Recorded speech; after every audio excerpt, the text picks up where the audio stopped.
Hello, let's provide answer to this question under change of subject. So in the formula, A equals to P into bracket 1 plus R all raised to the power N. So we are to express N in terms of A, P, and R.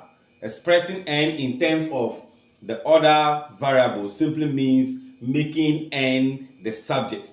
So let's see how we can break it down. This is a formula for the compound interest. So if I have A equals to P 1 plus R exponent N, we know that this P is multiplying the bracket. So the only way we can be able to have access to the N is to first of all clear the product multiplying the bracket.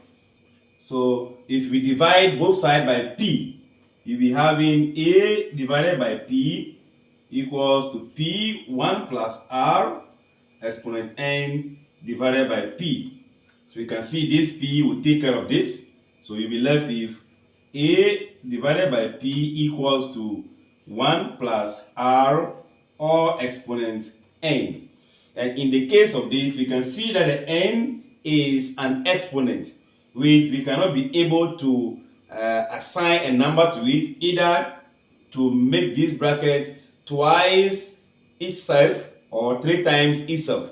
So the best way we can be able to deal with this to come out is to take logarithm of both sides. So we need to remove the exponent to become a factor. In this case, we take logarithm. So if we take log of both sides, this is going to be the logarithm of A over P. Without the base here means we are in base 10. We are only equating to base 10. So we are going to have the log of 1 plus R exponent N. In the case of this, we are seeing that they are dividing. The arguments are dividing. So we can write that in the second law as in division, subtraction. So we have the log of A minus the log of P, or in base 10, equals to. In the case of this, I am seeing an exponent which could also be associated as what? A product to multiply the logarithm. So the N times the log of 1 plus what? R. I believe in this case you can see the N is multiplying. It's now a product of the logarithm.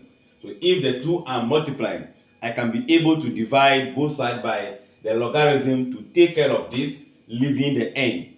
So we'll be dividing both sides by the log into bracket 1 plus R, and that makes us to have the log of A minus the log of P, all divided by the log of 1 plus R equals to N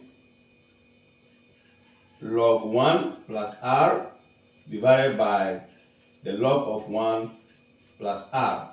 So you can see it will cancel, making our N to stand alone with the logarithm of A minus the logarithm of P, all divided by the log of 1 plus what?